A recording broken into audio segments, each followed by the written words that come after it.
यह एपिसोड की शुरुआत में हमें एक लड़की के बारे में बताया जाता है जिसका नाम होता है सरीना। और यहाँ पे वो जो है एक बहुत ही बड़ी बीमारी से डील कर रही होती है और ये जल्द से जल्द मरने वाली होती है। और इसकी जो है फेवरेट आइडियल होती है जिसका नाम होता है AI यानी आई। और यहाँ पे वो जो है उसकी बहुत बड़ी फ़ैन होती है। उसकी चक्कर में उसका जो डॉक्टर होता है गारो, वो भी उसी लड़की AI जो कि मतलब आई है उसका बहुत ही बड़ा फ़ैन बन जाता है।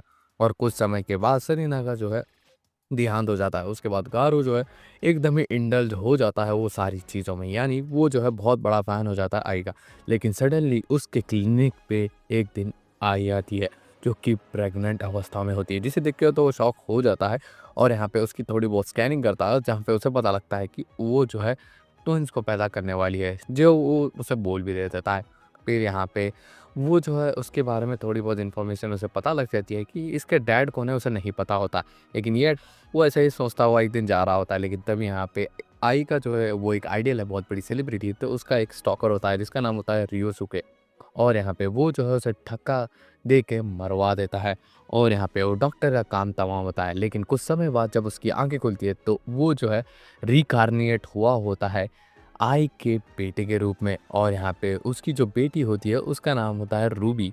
रूबी जो है उसकी जो पेशेंट होती है सरीना, उसका रिकार्निएशन होता है। और यहाँ पे जो डॉक्टर गारो है वो एक्वा बन चुका है। और यहाँ पे ये दोनों जो है अब आई के साथ रहना स्टार्ट कर देते हैं। यहाँ पे उनको जो है एंटरटेनमेंट इंडस्ट्री के बारे में बहुत सारी चीज़ें पता लग जाती है। लेकिन एक्वा और रूबी को कभी नहीं पता लग पाया कि उनके डैड कौन है। और यहाँ पे जो 1 साल बीत जाता है, जहाँ पे एक्वा जो है एक्टिंग में थोड़ा बहुत काम कर रहा होता है, जहाँ पे वो एक काना नाम की एक लड़की के साथ भी काम करता है। और यहाँ पे जो रूबी होती है वो भी अपनी माँ के जैसा एक आइडल बनना चाहती है। और यहाँ पे एक दिन जब वो दोनों थे तब यहाँ पे वो जो स्टॉकर जिसने डॉक्टर गारू को मारा था वो उनके घर पे आ जाता है और यहाँ पे आई को स्टैप कर देता है। और यहाँ पे वो जो है बहुत ही ज़्यादा परेशान हो जाता है इस चीज़ से। और यहाँ पे वो अपने आप को भी ख़त्म कर देता है रियोसुके। जब वो आई मर रही थी तब एक्वा और रूबी उसके सामने ही थे, जहाँ पे उसे रियलाइज़ हुआ कि वो अपने बच्चों से कितना ज़्यादा प्यार करती है। और यहाँ पे वो उन दोनों को हक कर देती है, जहाँ पे अब इन दोनों का एक अब मिशन बन चुका है। और यहाँ पे एक्वा और रूबी को जो है अडॉप्ट कर लिया गया है आई के जो है असिस्टेंट जो होते थे मैनेजर्स उन लोगों ने। और यहाँ पे जो रूबी का मिशन होता है कि उसे जो अपनी माँ आई के जैसा एक आइडल बनना है। और एक्वा का मिशन होता है कि उसे उसके बाप के बारे में पता करना है जो कि उसे पता नहीं है। और यहाँ पे उसे लग रहा है कि उसका बाप जो है ryusuke, उसी ने जो है उसकी माँ का एड्रेस लीक किया, तभी वो स्टॉकर ने आके उसकी माँ को मारा। कहा जाता है कि आई की मौत होके अब 11 साल बीत चुके हैं और यहाँ पे एक्वा और रूबी अपने अपने काम में जुट चुके हैं।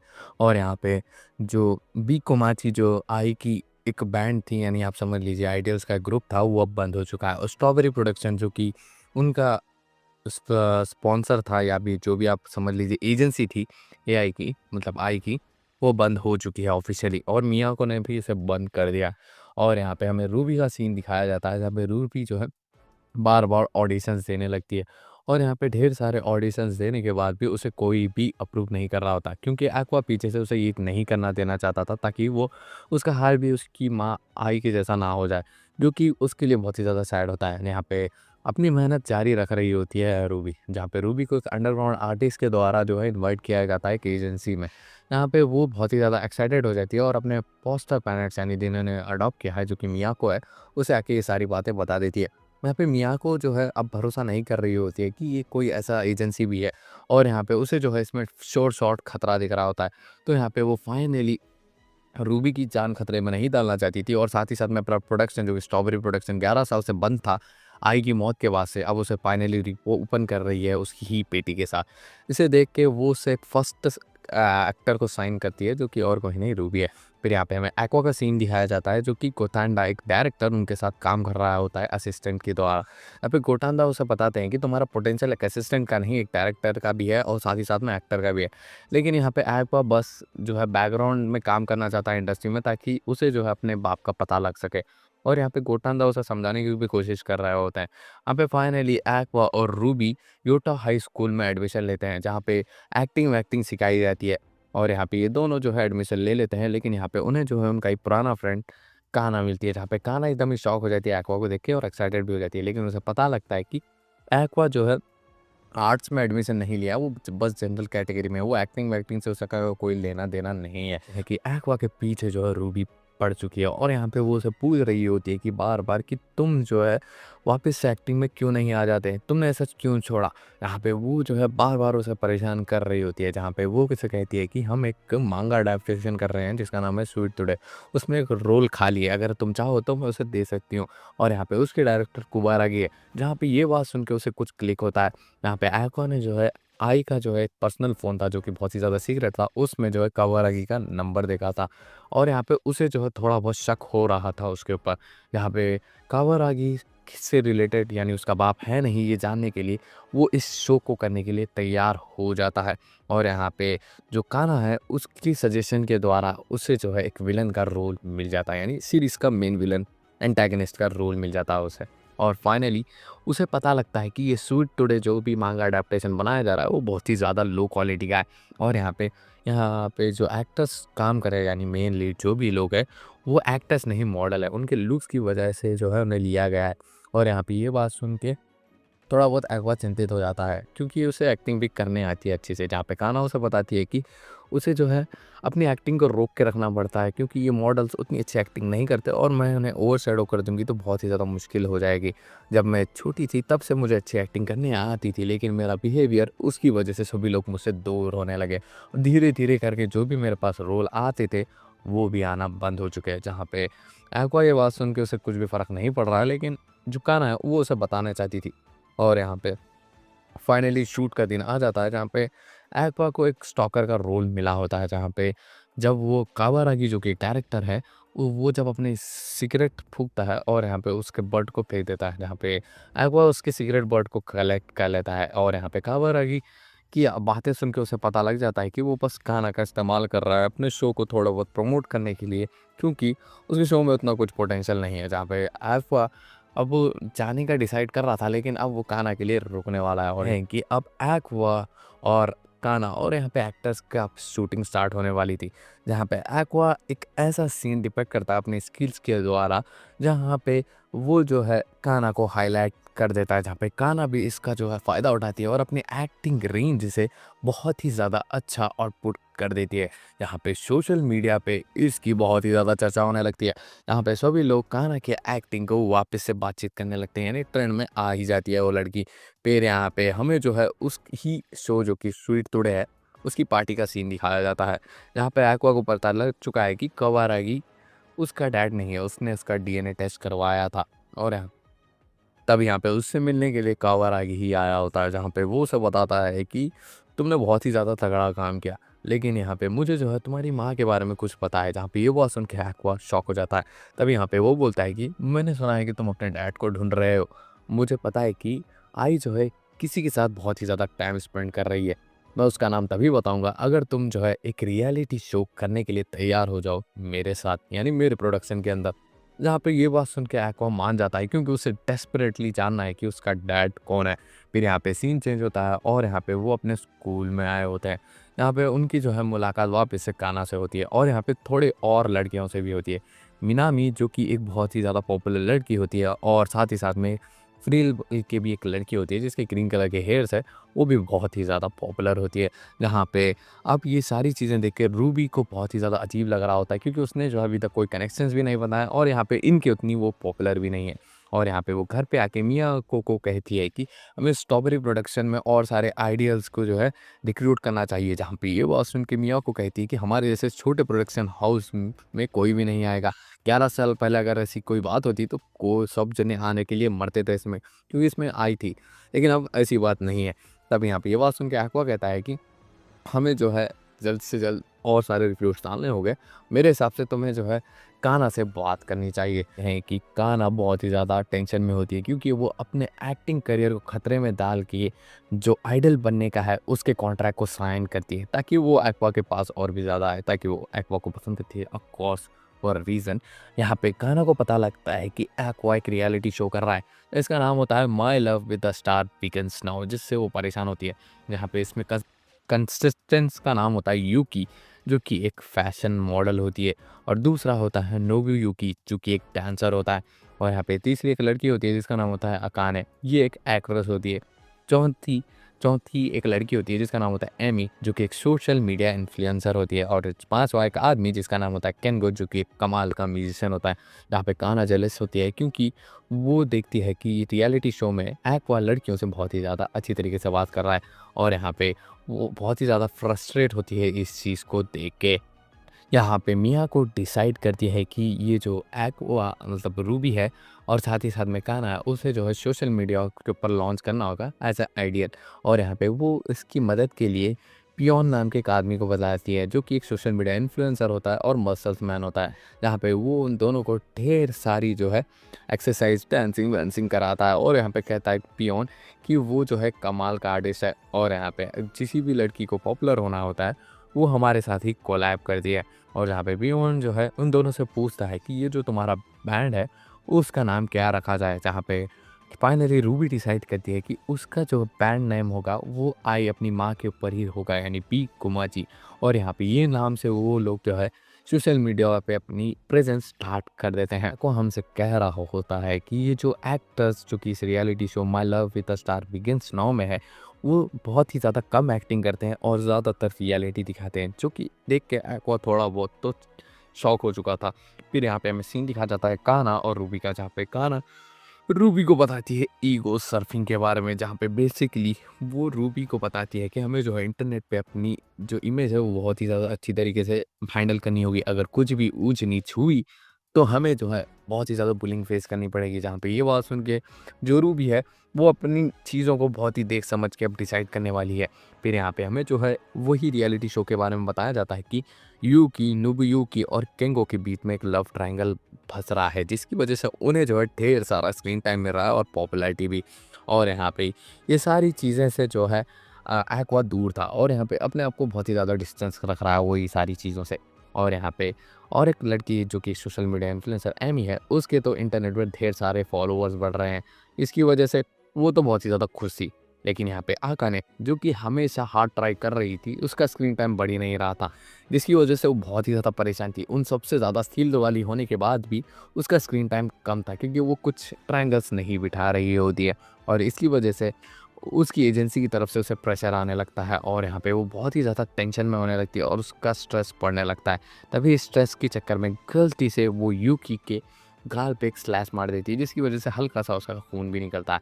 लेकिन ये रियलिटी शो ये सारी चीज़ें कैप्चर हो जाती है और यहाँ पे यूकी से वो तुरंत माफ़ी मांग लेती है और यूकी उसे माफ़ भी कर देती है अकाने को। लेकिन इंटरनेट कहाँ रुकने वाला है, इंटरनेट उसे ढेर सारी बुलिंग करता है और यहाँ पे उसे हद से ज़्यादा परेशान कर देता है। और यहाँ पे उसे जो है इंटरनेट पे ढेर सारी बातें सुनाई जाती है और यहाँ पे उसको जो है बहुत ही ज़्यादा हरास किया जाता है इंटरनेट पे। इसकी वजह से वो बहुत ही ज़्यादा परेशान हो जाती है और डिसाइड करती है कि वो अब एक अटेम्प्ट लेगी सुसाइड का। और यहाँ पे वो कूदने ही वाली होती है, लेकिन तब यहाँ पे उसे एक्वा बचा लेता है और एक्वा ने बचा लिया है आकाने को। और यहाँ पे हमें सीन दिखाया जाता है कान्हा का, जहाँ पे वो रूबी को बताती है कि ऑनलाइन बुलिंग की वजह से ढेर सारी एक्ट्रेसेस, मॉडल्स और साथ ही साथ में आइडियल्स, एक्ट्रेसेस, ये सभी लोग आत्महत्या करते हैं। ये बहुत ही ज़्यादा कॉमन है, लेकिन ये लोगों को पता नहीं चलता। ये बहुत ही ज़्यादा बुरी चीज़ है जो कि नहीं होनी चाहिए, लेकिन ये हो रही है। फिर यहाँ पे हमें सीन दिखाया जाता है एक्वा और अकाने जो है पुलिस स्टेशन में होते हैं, क्योंकि ये सारी चीज़ें जो सुसाइड कमिट करने की कोशिश की थी उसकी वजह से। और यहाँ पे my love with the star begins now की पूरी कास्ट आ जाती है, यानी यूकी, नोबुयुकी, अकाने, एमी और केगनो, ये सारे लोग आ जाते हैं। जहाँ पे एक्वा को बहुत ही ज़्यादा गुस्सा आता है, क्योंकि जो इस रियलिटी शो के एडिटर्स हैं उन्होंने जो है फुटेज को एडिट कर दिया है, जिसकी वजह से जो है अब अकाने जो है लूज़र दिखाई जा रही है, यानी विलन दिखाई जा रही है। जहाँ पे वो उसे अकाने से कहता है एक्वा कि तुम अगर हो सके तो शो भी छोड़ सकती हो, जहाँ पे इसके लिए वो बिल्कुल ही मना कर देती है। जहाँ पे एक्वा डिसाइड करता है कि वो इसके लिए कुछ करेगा, जहाँ पे वो my love with the star begins now की सारी कास्ट से मिल के जो है एक वीडियो बनवाते हैं, जहाँ पे सभी लोगों को फाइनली क्लियरेंस मिलता है कि जो भी अकाने ने किया युगी के साथ वो एक गलतफहमी थी और यहाँ पे गलती से हुआ था। जहाँ पे इंटरनेट पे फाइनली उसकी सारी की सारी बुलिंग ख़त्म होती है। तब यहाँ पे जो यूकी और एमी होते हैं वो अकाने को सजेशन देते हैं कि उसे एक ऐसा कैरेक्टर अपनाना चाहिए जो कि एक्वा को पसंद आए, ताकि उन दोनों की रेलेवेंस शो में बनी रहे। जहाँ पे ये बात सुन के एक्वा पहले तो कुछ भी ध्यान नहीं दे रहा था, लेकिन यहाँ पे यूकी, अकाने और एमी जब उसे ज़बरदस्ती उसकी फेवरेट मतलब किस टाइप की उसे लड़की पसंद है वो पूछते हैं, तो वो जो है कहीं न कहीं आई अपनी माँ, जो कि माँ है नहीं, वो पता नहीं, लेकिन माँ को डिस्क्राइब करता है और यहाँ पे वो ये सारी चीज़ें सुन लेती है आकाने। और यहाँ पे रात में इंटरनेट पे बैठ के वो सारी की सारी क्लिपिंग्स जो भी आई से रिलेटेड उसे मिली है, वो सारी की सारी जान लेती है और यहाँ पे उसे परफेक्टली अडॉप्ट कर लेने की कोशिश कर रही होती है। जहाँ पे अगले दिन जो अकाने है वो सेट ज्वाइन कर लेती है उस रियलिटी शो का, जहाँ पे एक्वा उसे देख के शॉक हो जाता है, क्योंकि वो एकदम आई की जैसी दिख रही होती है और यहाँ पे बातें करने का स्टाइल भी उसका उसी तरीके से होता है। वो बहुत ही ज़्यादा परेशान हो चुका था और उसे समझ में नहीं आ रहा होता कि आकाने ने क्या कैसा है, और यहाँ पे वो आई की एकदम डिट्टो कॉपी है। और यहाँ पे उसको रियलाइज़ होता है कि उसकी फीलिंग्स अकाने और आई से रिलेटेड क्या है, और यहाँ पे उसे इस चीज़ का कोई भी अंदेशा नहीं होता। यहाँ पे उसे पता लगता है कि जो अकाने है वो प्रोफाइल बनाने के लिए एक्सपर्ट है, जहाँ पे वो उसका इस्तेमाल करना चाहता था इन फ्यूचर के लिए। जहाँ पे माय लव टुडे बिगन्स के जो कि फाइनल ड्राफ्ट आने वाला था, यानी अब वो शो एंड होने वाला था, उसमें जो है एक्वा अकाने को केस कर देता है, जो कि बहुत ही बड़ा इवेंट है उस सीज़न के लिए। जहाँ पे ये देख के जो काना है वो बहुत ही ज़्यादा रोने लगती है, क्योंकि उसे एक्वा पसंद होता है।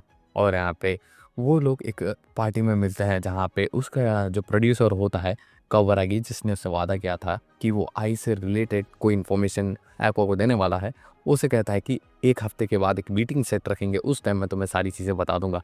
जहाँ पे एक्वा इसके लिए मान जाता है और यहाँ पे एक्वा जो है अकाने से मिलने के लिए आया था, जहाँ पे उन दोनों ने जो है फेक डेटिंग और ये सारी चीज़ें फेक की थी, ताकि उनकी जो है रेलेवेंस इस शो में बनी रहे। जहाँ पे ये दोनों अपने-अपने रास्ते चले आते हैं सभी लोग। तभी यहाँ पे एक्वा से बात करने के लिए एमी आई होती है, जहाँ पे वो उसे बोल रही होती है कि तुम्हारी और अकाने के बीच में कुछ चल रहा है ना? जहाँ पे एक्वा उसका कोई जवाब नहीं देता। जहाँ पे एमी उसे बताती है कि मैं भी एक आइडियल या फिर एक एक्टर बनना चाहती थी, लेकिन मैंने बहुत ही ज़्यादा अटेम्प्ट्स किए, मैं फेल हो गई। इसका मतलब ये नहीं कि मैं ट्राई नहीं कर सकती, लेकिन अब मन उठ चुका है मेरी सारी चीज़ों से। जहाँ पे एक्वा को रियलाइज़ होता है कि उसके जो है जो बी कोमाची, जो कि एक ग्रुप है उन्हीं का, रूबी उसकी बहन का, तो उसे कहता है कि तुम इस ग्रुप में क्यों नहीं आ जाती बी कोमाची का। जहाँ पे ये बात सुन के वो बहुत ही ज़्यादा खुश हो जाती है कि उसे भी एक चांस मिलने वाला है एक आइडियल बनने का। जहाँ पे वो इस चीज़ के लिए मान जाती है और इसकी जो एमी है वो अपना इंटरव्यू दे रही होती है, जहाँ पे थोड़ा बहुत अब मिया को उसके ऊपर शक होने लगता है। जहाँ पे वो बोलती है कि तुम्हारी जो एक्चुअल एज है वो बहुत ही ज़्यादा है और तुम हमें छोटी एज बता रही हो, है ना? यहाँ पे ये बात सुन के जो एमी है वो अब फाइनली कन्फेस कर देती है और यहाँ पे कहती है कि मैं अपनी जो यंगर लाइफ थी, यानी कुछ जब मुझे आइडल बनना चाहिए था, तब मैं बहुत ही ज़्यादा काम करती थी, क्योंकि मुझे जो अपनी लाइफ भी सेट करनी होती, और इस चक्कर में मैं अपने आइडल बनने का सपना ही रह गया, और इसकी वजह से मैं जो है सोशल मीडिया इन्फ्लुएंसर बन गई। जहाँ पे थोड़ा बहुत अब मिया को सोचने लगती है, लेकिन यहाँ पे रूबी आ जाती है, जहाँ पे उसकी सैड स्टोरी की वजह से ये दोनों ही मान जाते हैं उसे अपने आइडियल ग्रुप में बांधने के लिए। अब यहाँ पे एमी की सोशल मीडिया प्रेजेंस की वजह से जो बी कोमाची का ग्रुप है वो बहुत ही ज़्यादा वायरल होने लगता है, यानी अब सभी लोग इनके बारे में अब जानने और बात करना स्टार्ट कर चुके थे। जहाँ पे जो एमी है वो एक सॉन्ग कवर्स लाई होती है, जो कि बी कोमाची के ही पहले सॉन्ग्स थे, जहाँ पे वो लोग जो है उस सॉन्ग्स को इस्तेमाल करते थे।